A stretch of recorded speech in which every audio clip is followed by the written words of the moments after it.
मीहसे ततो नो अभयं कुरु शन्नः कुरु प्रजाभ्यो भयन्नः पशुभ्यः दिक्कालाद्यनवच्छिन्नानन्तचिन्मात्रमूर्तये स्वानुभूत्येकमानाय नमः शान्ताय तेजसे ॐ यथेमां वाचं कल्याणीमापदानि जनेभ्यः ब्रह्मराजन्याभ्यां शूद्राय चार्याय च स्वायचारणाय च ओम शांति शांति शांति। श्रद्धेया रश्मि सूफी जी, श्रद्धेय विनोद मित्तल जी, अन्य सभी सहयोगी, वंदनीय मातृशक्ति भद्र पुरुषों, बहुत सुंदर चर्चा आप सभी के सहयोग से कठोपनिषद को लेकर के चल रही है और उसके अंतर्गत ओम जो परमेश्वर का मुख्य नाम है उसकी हम चर्चा कर रहे हैं। और ओम के पाणिनि जो जिनकी व्याकरण, संस्कृत व्याकरण सबसे अधिक प्रसिद्ध है, संस्कृत व्याकरण, और बहुत ही वैज्ञानिक वो व्याकरण है। उसके अंदर ओ अव धातु के जो मूल धातु ओम में है, अव धातु, उसके मुख्य 19 अर्थ जो है वो बताए गए हैं। उनमें से कुछ अर्थ हम अर्थों पर हम चर्चा कर चुके हैं। अवरक्षण गति, इस पर हमने चर्चा की। कांति और अर्थ है कांति। तो हम लोग चमकदार बन जाएं, ये प्रार्थना करेंगे। परमेश्वर कैसा है? चमकदार है, कांति से युक्त है। ये कहा गया कि न तत्र सूर्यो भांति न चंद्र तारकम नेमा विद्युतो भांति कुतोयम अग्नि। कि वहां पर न तो सूर्य चमकता है, परमेश्वर की चमक के आगे सूर्य की चमक फीकी है। न तत्र सूर्यो भांति न चंद्र तारकम, न ये चंद्रमा तारे चमकते हैं। और कुतोयम अग्नि, जब चंद्रमा सितारे और सूर्य ही नहीं चमक पाते परमेश्वर की चमक के सामने, तो इस अग्नि की तो कहानी ही क्या है, ये तो है ही क्या। और तस्य ऐसा चमकदार है कि उसकी चमक से ही बाकी चीजें प्रकाशित होती। जैसे आप देखते हैं कोई कमरा है, अंधेरा कमरा, और उसके अंदर कुछ पदार्थ पड़े हुए हैं, और वहां पर आप मोमबत्ती जला करके लेकर के आते हैं, दिया जला करके लेके आते हैं, या कोई लाइट जलाते हैं, विद्युत जो बल्ब इत्यादि जलाते हैं, तो उसके प्रकाश के द्वारा, उस प्रकाश के द्वारा ही दूसरी चीजें प्रकाशित होती हैं। दूसरी चीजें आपको दिखाई देना जो है वो आरंभ होती है, किसके द्वारा? तो वो जो आपको रखी हुई कुर्सी जो कमरे में रखी हुई है दिखाई दे रही है, वो अपने प्रकाश के कारण नहीं दिखाई देती है, अपने अंदर उसमें चमक इतनी नहीं थी कि वो दिख जाती। लेकिन जब मोमबत्ती आप लेकर के आए, दिया आप लेकर के आए, या आपने बल्ब को जलाया, तो उसके कारण से वो भी आपको चमकती हुई सारी दिखाई देने लगी। तो कहते हैं कि परमेश्वर जो है उसकी चमक से ही सब कुछ चमकता हुआ दिखाई देता है। तो परमेश्वर कैसा है? कांति वाला है, चमक से युक्त है। तो मुझे भी तेजस्वी होना चाहिए। ये चर्चाएं चलती हैं कि महिलाओं के ऊपर अत्याचार होते हैं।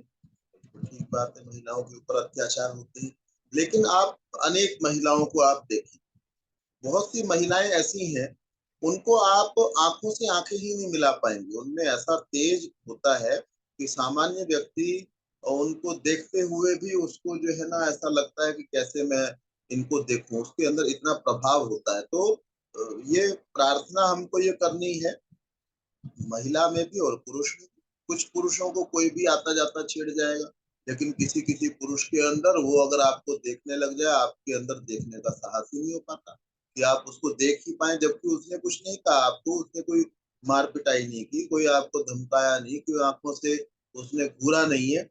उसके बावजूद जो है उसके अंदर ऐसा तेज, ऐसी बात है, ऐसा प्रभाव है। तो परमेश्वर जो है वो कांति वाला है। तो मुझे, मैं जो स्त्री हूँ, मैं जो पुरुष हूँ, मुझे भी ऐसी चमक वाला होना चाहिए, ऐसी कांति मेरे अंदर होनी चाहिए, ऐसी तेज मेरे अंदर होना चाहिए स्वामी दयानंद जो है उनके जीवन के विषय में आता है, तेजस्वी थे वो, और उनकी हुंकार के अंदर ही इतना सामर्थ्य था, इतनी ताकत थी कि उतने से ही व्यक्ति घबरा करके भाग जाता था। आपने देखा होगा कि आपने किसी को बहुत ऊंचा अगर बोलते हुए देख ले, उससे ही व्यक्ति घबरा जाता है। मेरे साथ एक बार ऐसा हुआ कि एक बंदर जो है उसने कपड़ा पकड़ लिया, और वो कुछ सामान शायद खाने का लेना चाह रहा होगा, और कई बार काट भी जाते हैं। हमारे आसपास यहाँ बंदर है, आगरा कई जगह पर आप जाकर के देखे खूब बंदर होते हैं, कई लोगों ने जाल लगा रखे हैं उनसे बचने के लिए।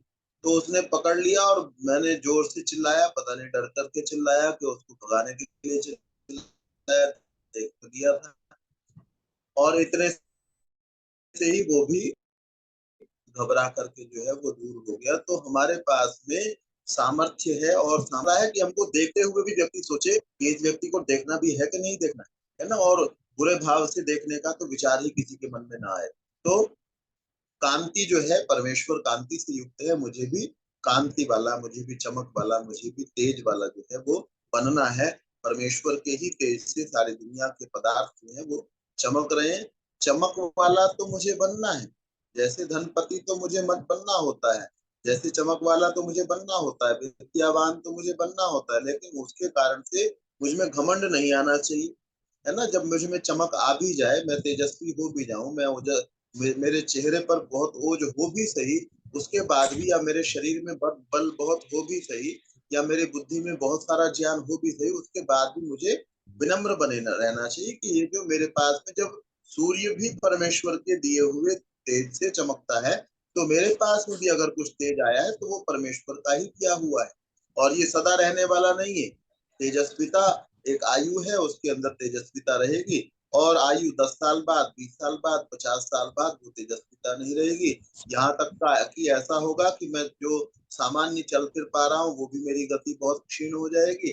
तो चीजें तो परमेश्वर के गुणों का आधान तो मुझे और आपको अपने अंदर करना है, उनको अपने अंदर समाहित करने का प्रयास तो करना है, लेकिन उसके साथ साथ मुझे और आपको विनम्र भी बने रहना है कि ये जो चीज मेरे पास में आई है, मैं इसका स्वामी नहीं हूँ, ये तो मुझे प्राप्त हुआ है, और मैं इसका सदुपयोग कर पाऊं। तो परमेश्वर कैसा है, ओम शब्द के द्वारा यदि हम परमेश्वर की उपासना करते हैं, तो ओम का तो शब्द को हमने बोलना है, और अंदर विचार क्या करना है, परमेश्वर तुम बहुत तेजस्वी हो, मुझे भी तेजस्वी बना दो, और उस तेज को प्राप्त करके मैं समाज का हित करने वाला हो जाऊं, समाज का किसी भी प्रकार का अहित मैं न करूं।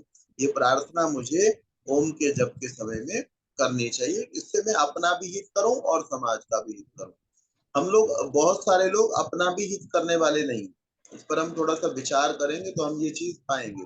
तो परमेश्वर चमक वाला है, मैं भी चमक वाला हो जाऊं, क्या प्रार्थना करने से व्यक्ति तेजस्वी हो जाएगा? तो ये बड़ी निश्चित सी बात है, केवल प्रार्थना से कुछ नहीं होता। ऋषि दयानंद इस बात को कहते हैं कि एक व्यक्ति के पास में ये बातें बार बार हम सुने, बार बार समझें, जिससे हम उपासना के स्वरूप को समझ पाए।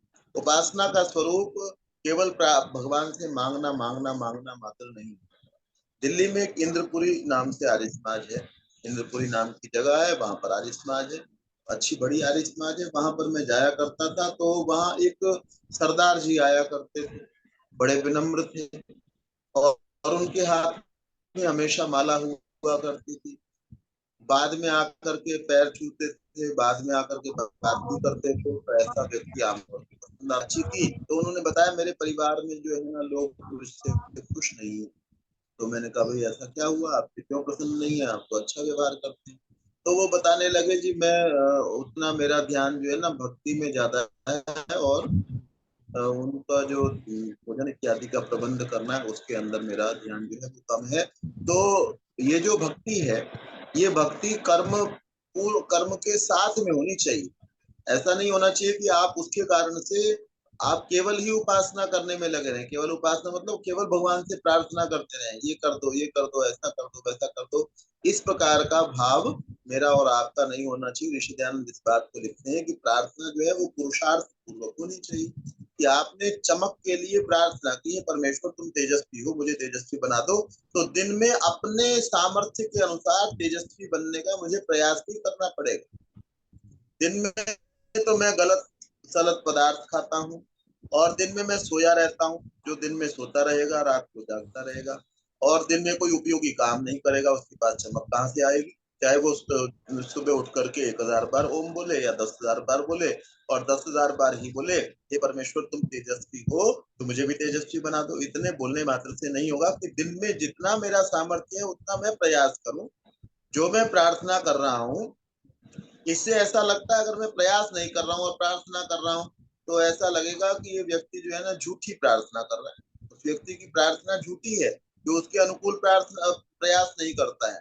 जैसे कहीं पर कोई गठड़ी जो है वो पड़ी हुई है, और व्यक्ति कहता है जी उठा करके ऊपर रख दो, और खुद उसके लिए प्रयास नहीं करता है, तो खुद जो प्रयास करने वाला है उसका सहयोग दूसरे लोग करते हैं, प्रार्थना करने पर दूसरे लोग उसका सहयोग करते हैं, और खुद तो प्रयास नहीं कर रहा हो, दूसरों को कहता रहता हो, तो उसकी प्रार्थना नहीं सुनी जाती है। तो ऐसे ही हमने परमेश्वर से तेजस्वी बनाने की प्रार्थना की है। तो दिन में हमारे काम कैसे होने चाहिए जिससे हम तेजस्वी बने? तेजस्वी कैसे बनता है व्यक्ति?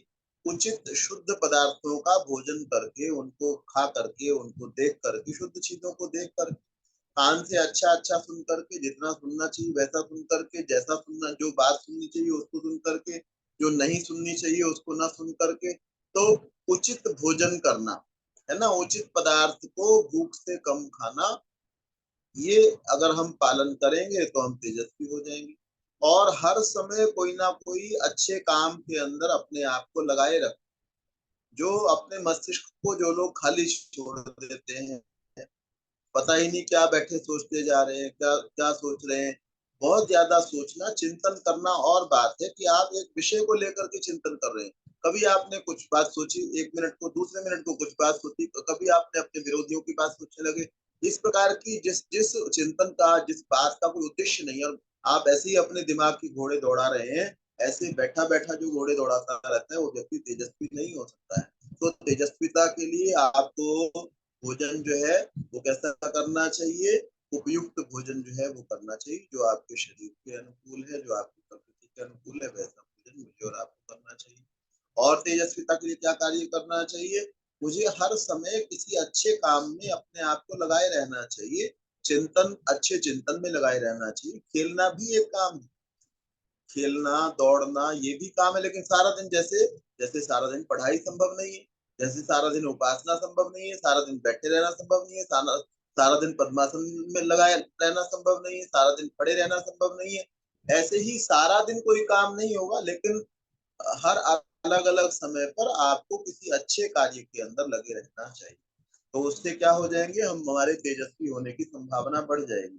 तो हमने प्रयास किया, उसके बाद में प्रार्थना की, तो हमारी प्रार्थना जो है वो सफल हो जाएगी। और भूख भूख लगने पर भोजन करना है, और प्रतिदिन जो हम में से स्वस्थ हैं, अर्थात जिनको हार्ट की समस्या नहीं है, हार्ट अटैक नहीं आया है, या किसी को जो है ना शुगर बीपी की ज्यादा समस्या नहीं है, तो इतनी एक्सरसाइज हमको अवश्य करनी चाहिए, जितने में हमारी हार्ट बीट जो है वो डबल हो जाए। और लगभग 20 मिनट तक हम निरंतर ऐसा व्यायाम करें, इतना हम करेंगे तो हमारे तेजस्वी होने की संभावना जो है वो बढ़ जाएगी। तो अभिप्राय क्या है? अवरक्षण गति कांति प्रीति। कांति अर्थात हे परमेश्वर आप तेजस्वी हो, आप मुझे भी तेजस्वी बना दीजिए। इस प्रार्थना को बार बार करें, और इसके साथ साथ सारे दिन के अंदर जिससे तेजस्विता बने, बढ़े, इस प्रकार के कार्यों को हम करने वाले। अवरक्षण गति कांति प्रीति, हमको प्रेम करने वाला होना चाहिए, दुनिया के साथ में प्रेम करने वाला होना चाहिए। और प्रेम करना जो है ये चूमने से, चाटने से और इस प्रकार से ही प्रेम का प्रकटीकरण नहीं होता, कि हाथ लगाने से, हाथ मिलाने से, गले मिलने से, इससे ही प्रेम, यही प्रेम नहीं होता। प्रेम क्या है, प्रीति क्या है? कि आप किसी का हित कितना चाहते है ना। अगर किसी का हित आपसे बहुत दूर हो जाने में है, जैसे माता पिता अपने आप से कई बार बच्चों को दूर भेजते हैं, पढ़ने के लिए भेज देते हैं, कई बार सर्विस के लिए भेज देते हैं, कई बार और प्रयोजनों से भेज देते हैं।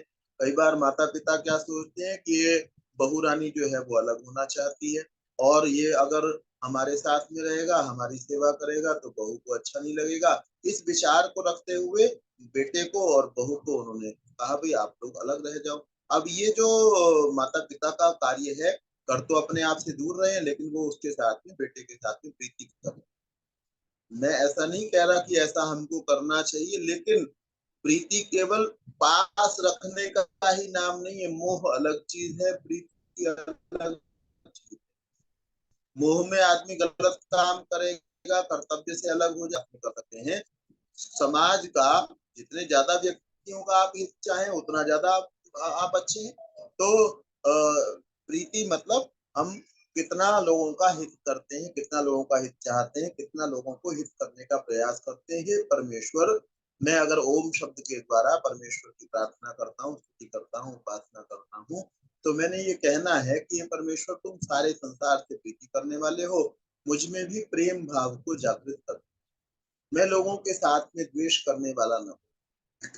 क्या है, मैं एक स्थान पर बस के अंदर बैठा हुआ हूँ और मेरे साथ में मैं क्या सोचता हूँ, कोई सुंदर सा व्यक्ति मेरे पास में आकर के बैठे, या सुंदर सी महिला मेरे पास में आकर के बैठ जाए, या जो अच्छा अच्छा सा दिखता हो, हर प्रकार से ठीक हो, शालीन हो, वो आकर के बैठ जाए।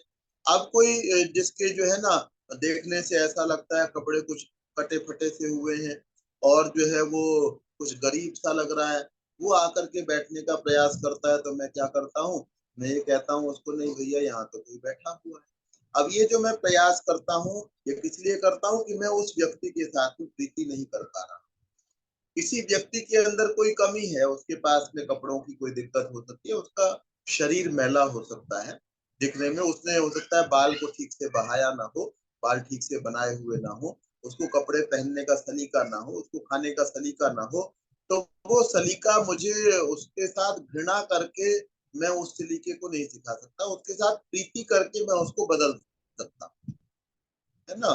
तो मुझे उसके साथ में प्रीति क्या है, हाँ बहुत बुरा है, मैं बैठ ही नहीं पा रहा हूँ, वो और बात है। अन्यथा मुझे उसको समीप बैठा करके, अगर हो सके, अगर मेरे पास ऐसा सामर्थ्य हो, तो मुझे प्रेम पूर्वक उसको कुछ बदलने का, उसको कुछ अच्छा सिखाने का प्रयास करना चाहिए। उसी दौरान यदि मैं कर सकूं तो मुझे ऐसा करने का प्रयास करना चाहिए। तो परमेश्वर सबसे प्रीति करने वाला है। मैं दुनिया में ज्यादा से ज्यादा व्यक्तियों से प्रीति करने वाला हो जाऊं, मोह रखने वाला ना हो जाऊं। मोह के कारण से हम गलत कार्य करते हैं, प्रीति में हम गलत कार्य नहीं करते। तो परमेश्वर तुम प्रीति करने वाले हो, मुझे भी दुनिया के साथ में प्रीति करने वाला बना दीजिए। या ओम शब्द के द्वारा परमेश्वर की हमारे लिए आज्ञा क्या है कि तुम सब सारी दुनिया के व्यक्तियों के साथ में, भाई बहनों के साथ में अपने प्रीति करो। तो अवरक्षण गति कांति प्रीति तृप्ति, परमेश्वर तृप्त है, सब ओर से तृप्त है, उसको किसी चीज का अभाव नहीं है, जितना है उसके बाद उसको कोई आवश्यकता नहीं है। जो व्यक्ति जैसा है, अगर मैं सारा समय धन के पीछे भागता रहता हूँ, या मैं सारा समय सम्मान के पीछे भागता रहता हूँ, धन से भी बड़ा आकर्षण जो है वो सम्मान का है। बहुत सारे लोग धन से कई बार ऊपर उठ जाते हैं, लेकिन सम्मान से ऊपर उठना और भी ज्यादा मुश्किल होता है। और कई बार जो है ना, व्यक्ति और कुछ चीजें हैं जिनसे व्यक्ति ऊपर नहीं उठ पाता है। तो अवरक्षण गति कांति प्रीति तृप्ति, परमेश्वर हर हाल में तृप्त है, संपूर्ण है, उसको कोई आवश्यकता, कोई अपेक्षा मुझसे, आपसे, पशुओं से, पक्षियों से, जड़ जगत से, चेतन जगत से, किसी से कोई अपेक्षा नहीं है कि कोई ऐसा ऐसा करेगा, मेरे सामने आकर के माथा झुका करके खड़ा होगा तो मैं प्रसन्न हो जाऊंगा, और माथा सीधा करके खड़ा हो गया तो मैं दुखी हो जाऊंगा।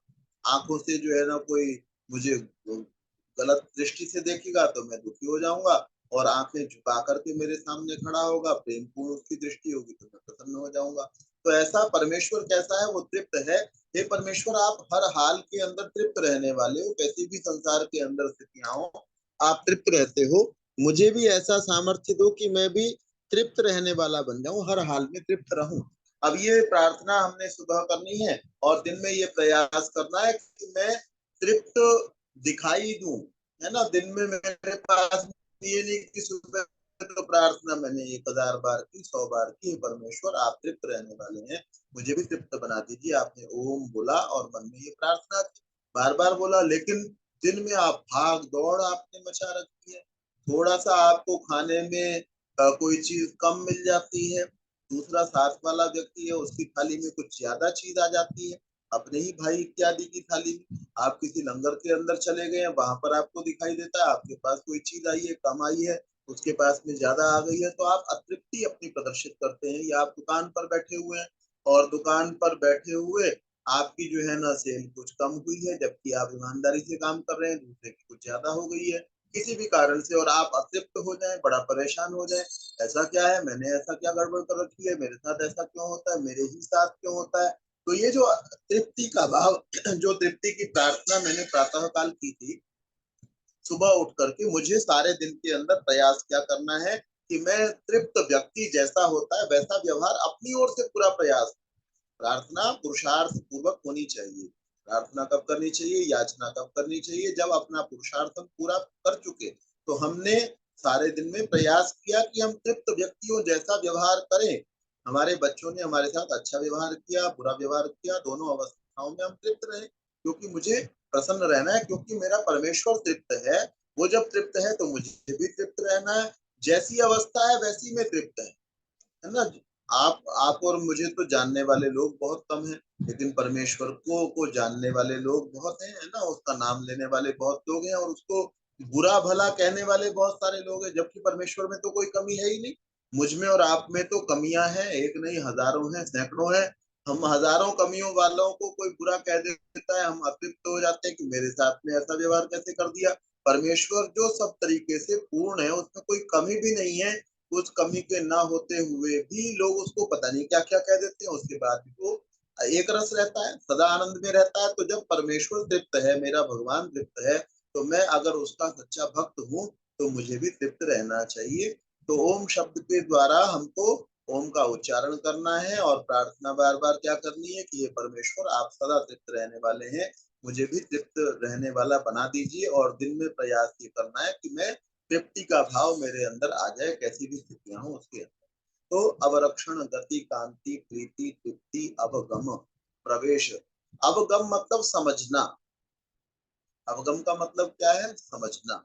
समझना क्या है, समझना दूसरे के पक्ष को समझना। इसको आप जितना आप चिंतन करेंगे, आप अपने आप विचार कर सकते हैं। अवगम शब्द का मुख्य अर्थ जो है ना, अवपूर्वक जब गम धातु का प्रयोग होता है, अवगच्छति। अवगच्छति मतलब समझता है।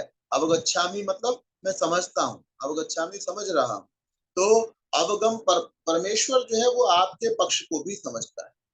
कल रात्रि में एक महिला जो है उनसे मेरी बात हो रही थी, और वो कहने लगे कि एक और मेरी मित्र है, और वो मुझे डांट दिया करती है। तो डांट दिया करती हैं, तो आमतौर पर सामने वाला जब डांट दे तो कौन डांट सुनना चाहता है। आज तो 2 साल का 4 साल का बच्चा भी नहीं सुनना चाहता। हम अपने बड़ी बहन से या अपनी माँ से या पिता से भी डांट नहीं सुनना चाहते। और महिलाएं जो है, वो जो महिला है उनकी आयु भी अच्छी है, कोई छोटी आयु नहीं। कह लगे एक और मेरी मित्र है और वो मुझे डांट दिया करती है, हालांकि आयु में कुछ बड़ी भी है। तो फिर उसके बाद वो फिर आगे और कहने लगी कि जब वो डांटती हैं तो मैं ये समझती हूँ कि ये जो मुझे डांटा जा रहा है शायद वो दुखी है, इस कारण से डांट रही है। तो ये क्या है, दूसरे के पक्ष को समझना, है ना। एक हम अपनी तरफ से ही सोचे क्यों डांट दिया, क्या जरूरत थी डांटने की, क्या ये आयु है, इस बात को प्यार से भी कहा जा सकता था।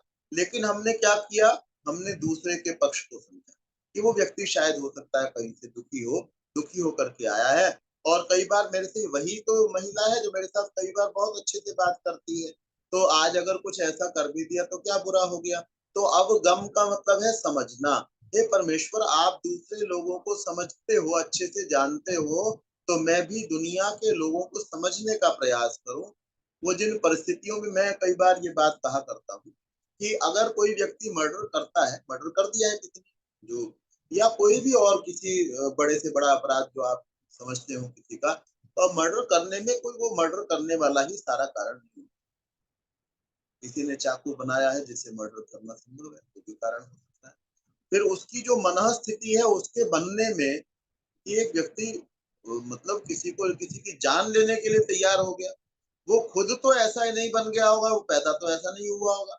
तो आसपास का न जाने किस किस व्यक्ति का वातावरण, उसके माता पिता का क्या कोई दोष नहीं।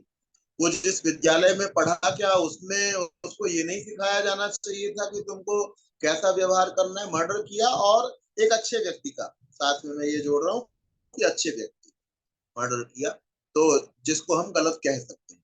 अब क्या उसका उसका अपना ही दोष है। एक किसी देश के अंदर ऐसा कानून है कि अगर कोई बच्चा कोई ऐसा गलत काम करता है तो उसके माता पिता को भी सजा साथ में होती है। भाई आप कहाँ थे, आप क्या कर रहे थे, आपने बचपन में उसको ऐसा नरिश क्यों नहीं किया, ऐसा तैयार क्यों नहीं किया कि वो बड़े होकर के ऐसा बुरा बन गया, तो आप इसके अंदर मुख्य कारण है, तो उनको भी दंड साथ में दिया जाता है। तो एक व्यक्ति जो बहुत बुरा व्यवहार कर रहा है, ये अवगम क्या है, दूसरे व्यक्ति की परिस्थितियों को समझना। ये समझने वाला मुझे और आपको जो है वो अवश्य होना चाहिए। तो परमेश्वर जो है वो दूसरों की परिस्थितियों को समझता है। हे परमेश्वर, मुझे भी दूसरों को समझने का सामर्थ्य मेरे अंदर दीजिए। कोई व्यक्ति ऐसा व्यवहार कर रहा है तो क्यों कर रहा है, कोई व्यक्ति ऐसा है तो क्यों है। तो मैं आपसे निवेदन कर रहा था कि एक व्यक्ति ने मर्डर कर दिया तो क्या उसके माता पिता का उसमें कोई दोष नहीं, वो बचपन में उसको क्यों नहीं देख पाए, क्यों उन्होंने समय नहीं दिया, क्यों उन्होंने अच्छी बातें उसको नहीं सिखाई कि आपको सज्जन व्यक्ति को तो गलत ढंग से देखना नहीं चाहिए, गलत ढंग से उंगली नहीं लगानी चाहिए, गलत शब्द नहीं बोलने चाहिए, और आपने मार दिया उसको। और उसके बाद में क्या उसके अध्यापकों का कोई दोष नहीं, क्या उसके मित्रों का कोई दोष नहीं, क्या मित्रों का कोई कर्तव्य नहीं बनता अपने मित्र के प्रति। तो एक व्यक्ति जो कुछ भी गलत काम करता है उसका दोषी वही व्यक्ति नहीं होता। ये ठीक है, इस कानून जो है उसी को सजा देता है, वो स्वतंत्र था, वो कहाँ से सीखता नहीं सीखता, लेकिन उसके पीछे आपने वातावरण सारा का सारा दूषित बना रखा है। इस समय हर व्यक्ति जो पैसे के पीछे भागता चलता है, वो अकेला व्यक्ति तो कोई नहीं चल रहा ना। आप उसको पकड़ लेते हो एक व्यक्ति को और कहते हो भाई तूने घूस ले लिया, तूने रिश्वत ले लिया, तूने भ्रष्टाचार किया है, वो पकड़ कितने सारा सारा का सारा वातावरण जब ऐसा है तो वो व्यक्ति क्या कर सकता है, उसके अंदर वातावरण के साथ चलते पानी के साथ बह जाना ये सामान्य स्वभाव है। धारा के विपरीत चलने वाले तो बिरले ही कोई लोग होते हैं। तो जो अवगम मतलब परिस्थितियों को समझ, कोई व्यक्ति कुछ गलत कर रहा है तो वो क्यों गलत कर रहा है इस बात को समझने का प्रयास कर। तो अवरक्षण हे परमेश्वर, आप सारी दुनिया के अंतस्थल में विराजमान होते हुए उनको समझते हैं।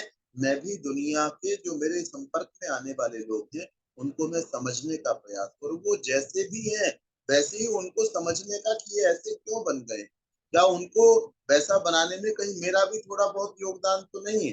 तो इस बात को मैं समझने का प्रयास करूं। अवरक्षण गति कांति प्रीति तृप्ति अवगम प्रवेश, बस यहीं तक करेंगे और आगे जो है उसको रहने देंगे। इतना भी हम समझ लेंगे ओम शब्द को, और इतने के द्वारा भी ओम शब्द को लेकर के और उसके अभिप्रायों को लेकर के हम प्रार्थनाएं करेंगे और हमारे जीवन में आ जाएगा तो उसका लाभ होगा। तो प्रवेश शब्द है, प्रवेश मतलब अंदर पहुंच जाना। आप दरवाजे के बाहर थे और दरवाजे से अंदर चले गए तो हम क्या कहते हैं, मैंने प्रवेश कर लिया है, मैं प्रविष्ट हो गया हूँ। परमेश्वर हम सबके भीतर प्रविष्ट है, तो हम भी, वो तो सब जगह पर प्रविष्ट है ना, लेकिन लिप्त नहीं है, सब जगह पर प्रविष्ट हो